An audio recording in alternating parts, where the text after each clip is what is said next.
सर्वे भवन्तु सुखिनः सर्वे सन्तु निरामयाः सर्वे भद्राणि पश्यन्तु मां कश्चित् दुःखभाग् भवेत्। नमस्कार सज्जनों, आज मैं दो शब्द आप सबके सामने में कुंभ कलश के विषय में और वरुण कलश के विषय में दो शब्द रखना चाहता हूँ। सज्जनों, हमने अपने घर में पूजा पाठ अनुष्ठान जो भी करता हूँ, कुछ ऐसी चीजें हैं, हम लोग भी अनुष्ठान में जाता हूँ तो पूछ देता है पंडित जी ये क्या है, ये क्यों करना चाहिए, क्या इसका बात है, क्या विकल्प है, क्या करना चाहिए, क्या नहीं करना चाहिए। तो सज्जनों, हम लोग कोई पूजा पाठ अनुष्ठान करता हूँ तो दो तीन ठो चीज जो है एकदम प्रधान है, जैसे गणेश लक्ष्मी का पूजन करना और वरुण कलश आप जो भी पूजा करें, जो भी अनुष्ठान करें, चाहे वो शादी विवाह का मंडप हो, जनेऊ हो, चाहे वो सत्यनारायण भगवान का कथा हो, चाहे माँ दुर्गा का पूजा हो, माँ काली का पूजा हो, वरुण कलश का अपने आप में एक बहुत बड़ा महत्वपूर्णता है। तो हम लोग एक ही तरह जब पूजा में बैठते हैं तो एक ही तरह 3 कलश का निर्माण करते हैं। मिट्टी का कलश हो या ताम्र पात्र हो, उस पर में हम लोग 3 ठो नारियल डाल करके एक ही तरह कलश का निर्माण करना। और ऐसा देखा गया है 2 कलश गेट में लगाना और एक पूजा स्थल में रहता है। कलश सेम टू सेम एक ही तरह देखने में, किंतु दोनों का कार्य अलग अलग है, दोनों का जो चिंतन भी अलग अलग है। तो वरुण कलश का जो स्थिति है, वरुण कलश में समस्त देवता, अगर आपको कोई भगवान का पूजा करना है, माँ भगवती का पूजा करना है, माँ गायत्री का पूजन करना है, माँ गंगा का पूजन करना है, कोई प्रतिमा का आवश्यकता नहीं है। आप उस वरुण कलश के ऊपर में ही जितना भी देवता है, ब्रह्मा विष्णु महेश, तीनों उस कलश में आवाहित हो सकते हैं।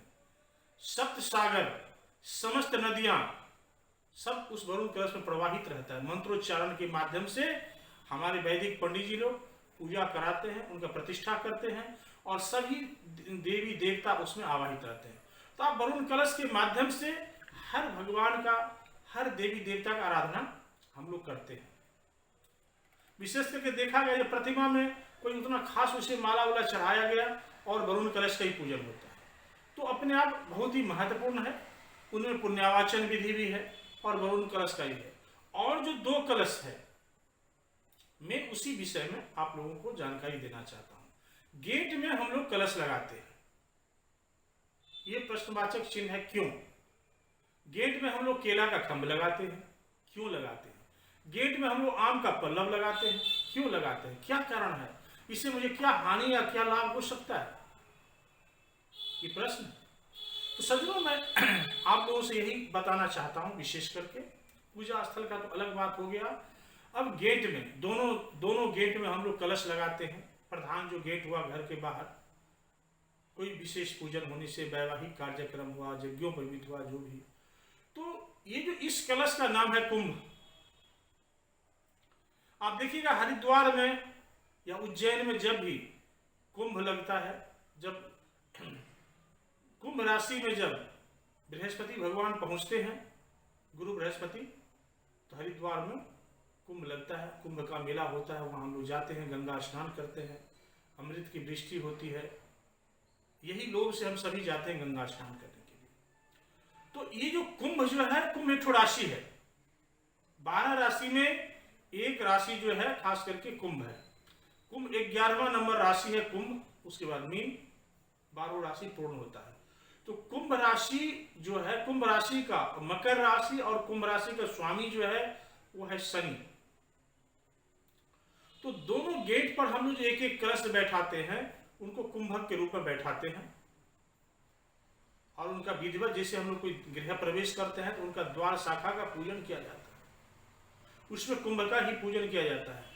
भरा हुआ जल कलश वो दे के भी घर से हम लोग घर में प्रवेश करना या घर से बाहर प्रस्थान होना बहुत ही शुभ माना गया है।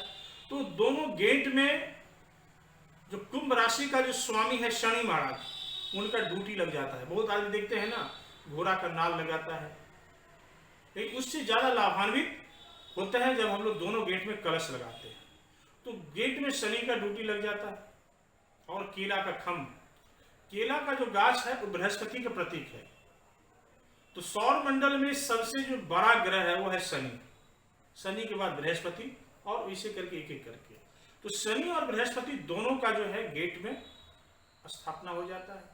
होने के बाद में कोई भी व्यक्ति अगर हमारे घर में प्रवेश करता है, जैसे हम लोग गृह प्रवेश करते हैं, कोई बड़ा अनुष्ठान करते हैं, घर हम सजाए हैं, घर में बहुत सारा सामग्री है, देख के चकाचौंध रहता है, तो उसमें नजर नहीं लगे, किसी का नजर जब कोई भी आदमी आता है तो गेट के कलश के ऊपर पड़ता है, सबसे उस केला खम्भ पर पड़ता है, पड़ते ही उसका नजर वहीं पर में जो भी निगेटिव एनर्जी, जो भी विपरीत सोचने वाला व्यक्ति हो, आपके लिए कोई अशुभ सोचने को भी हम लोग सबको बुलाते हैं, अपने मित्र को भी बुलाते हैं, और मित्र के रूप में जो दुश्मन है उनको भी बुलाते हैं।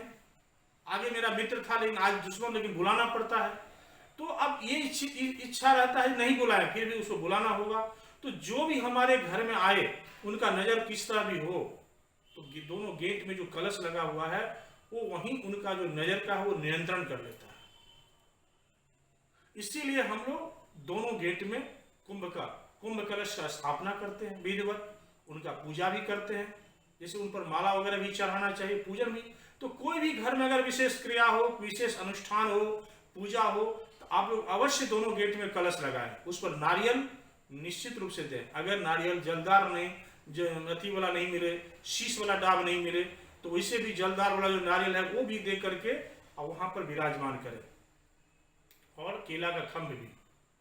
तो भगवान बृहस्पति और शनि महाराज दोनों का कृपा दृष्टि रहेगा, तो आपके ऊपर में कोई भी आंच नहीं आएगा, कोई भी दूषित प्रभाव, कोई भी निगेटिव एनर्जी, कोई भी व्याधि, भूत प्रेत, विपरीत चीज कुछ भी होता होगा वो घर में प्रवेश ही नहीं कर सकता, क्योंकि ऊपर में आम का पल्लव भी लगा हुआ है, आम का पत्ता। कलश में जो हम लोग आम पल्लव लगाते हैं, जैसे पंच पल्लव में एक जो पल्लव है मेन प्रधान हुआ था आम वृक्ष का जो पत्ता है, उसमें बहुत सारा नेगेटिव एनर्जी को टालने की क्षमता है। ये सब वास्तु का प्रतिक्रिया है, खास करके नीम का पत्ता, आम का पत्ता, वट वृक्ष का पत्ता, हाँ गुल्लड़ का, ये सब जो गाछ का जो वृक्ष का जो पत्ता है उसमें बहुत सारा विपरीत एनर्जी को टालने की क्षमता। इसीलिए हम लोग गेट में आम का पल्लव भी लगाने की हम लोग का घर में जो है प्रधानता है। कोई भी दीपावली का पूजन करें, कोई भी विशेष पूजा करें, तो ये है। तो हम लोग पूजा पाठ अनुष्ठान अपने अच्छे के लिए करते हैं, शुभ के लिए करते हैं। तो किसका क्या विचार है नहीं है, हमारे घर में 5 आदमी आ रहा है जा रहा है, इसीलिए गेट में इसका प्रधानता है। तो गेट का दोनों कलश का क्या नाम है? कुंभ, और जिसका स्वामी कौन है? शनि, और उस हिसाब से शनि महाराज की कृपा। और हम लोग गेट के ऊपर में कभी क्या गणेश जी का भी फोटो या मूर्ति लगाते हैं, जो विघ्ननाशक गणेश है, क्योंकि उनका दर्शन करके भी हम लोग बाहर अगर निकले अच्छा है। अब कलश लगाने से और भी एक फायदा है, वो तो आपको रक्षा तो करेगा। आप जब कहीं बाहर निकलते हैं और वो कलश भरा हुआ है, उस पर श्रीफल नारियल रखा हुआ है खास करके, तो उसमें श्रीफल में लक्ष्मी का भी प्रभाव है। हम लोग उसी मंत्र से नारियल को विराजमान करते हैं। श्रीष्ठते लक्ष्मी पत्निया बहुरात्रे पारस्वे नक्षत्राणी रूपमश्रो व्यातम निखाना मुम निखाना सब लोग का निखाना, श्रीफल भी उस पर विराजमान रहता है। तो उस नारियल का दर्शन और प्लस भरा हुआ जल कलश का दर्शन करके अगर हम लोग बाहर निकलते हैं तो मेरा काम मंगलमय होगा, सब कुछ अच्छा ही अच्छा होगा।